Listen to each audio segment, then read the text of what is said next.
You're listening to Radio Banga FM 96.5. We broadcast from Banga, Central Liberia. We are here broadcasting informative, educative, and entertaining programs.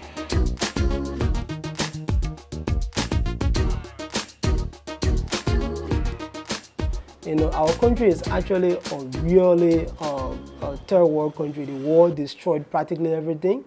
So with respect to communication, the community radios are really relied on. The Liberia Media Center, in collaboration with the RNTC, are involved in trainings. We've given community radios, 17 of them around Liberia. We have given them new equipment, and we give them regular training on location. That has been happening for 3 years now. It's going to continue for the next 3 years, and that's going to include the elections period. If the test shows positive, they will tell you what to do to help lower the risk of passing the HIV to the baby. Oh. This message from the Ministry of Health and Social Welfare is made possible to fight AIDS, TB, and malaria. You won't expect for all of the radio stations in Monrovia to reach in the rural parts of the country. So these community radios are established to help give the voiceless the chance for their voices to be heard. So what are some of the things you really observe that were very serious during the war? Oh, my brother, it wasn't easy during the war. People were beaten, people were raped, people were accused falsely. So many things happened. Yeah. Children lose, children were mixing in trauma hurricane with them program, inviting women, and we took part, united us, and we become one. If we don't reconcile with one another, we will never have peace. We have to learn how to forgive. This is a program that is focusing on peace building and reconciliation. Today is Monday, the 11th day in the 11th month of November 2010. Proudly sitting in the presenter's chair this morning, I am Mohammed. Pleasant good morning and welcome to Sunrise. We as young people, we grew up, we came up during the war. Let our country try to leave from this war stage and come to peace.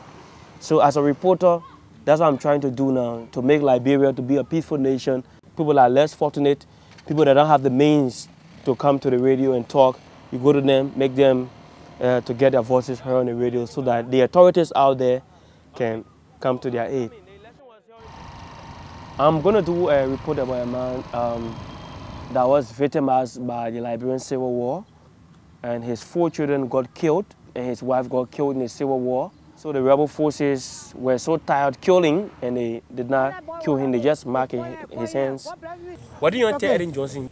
I said, I'm hungry. They bought my money, they tapped me, they came my 5 children. What am I doing now?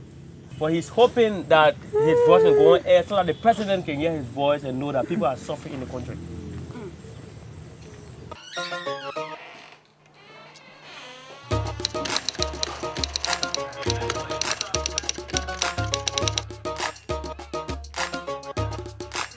But what you understand, first of all, about conflict-sensitive reporting?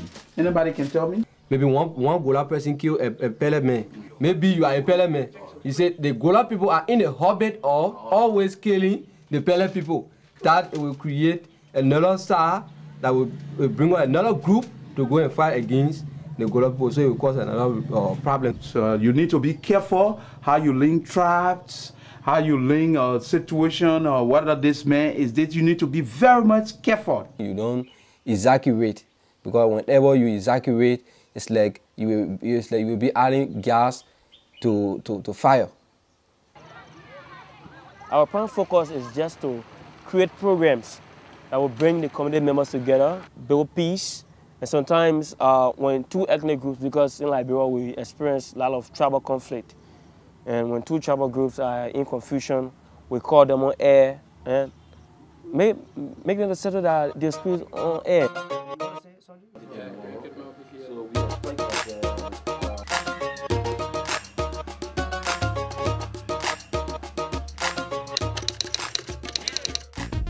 For the curriculum for the new community radio stations, we have included elections reporting to sensitize the people to be able to know how to make informed decisions. Because, take for example, during the 2005 elections, the people were just carried away by the food they were given instead of knowing who these people were. Radio stations were being complained because they were disseminating information. They were giving space to one candidate over the other, but they should ensure that whatever they do is balanced and not biased. So it's going to be conflict-sensitive reporting and rumor management in the context of a peaceful electoral process.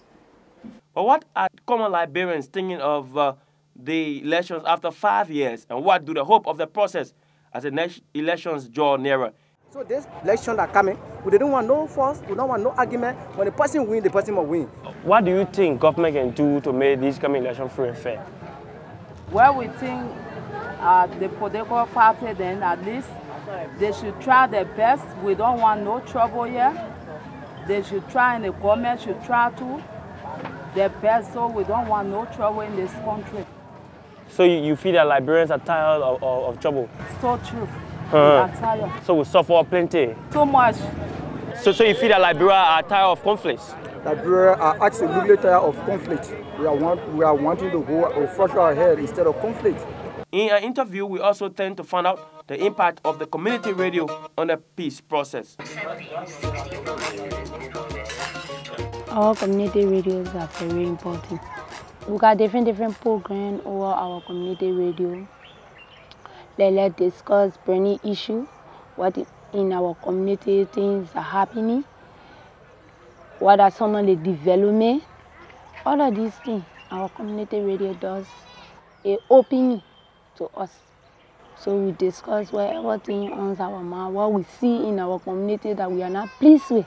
To talk to the people how to do the election, how they can vote, that the vote should be free and fair. When I was coming up, I just knew how to talk on radio, you know, how to make people understand. But the training helped in many ways. It tremendously helped because it helped us to, you know, learn the best way to resolve conflict in our communities. For the work that I'm doing, I'm serving my people. So, I mean, I'm proud of what I'm doing.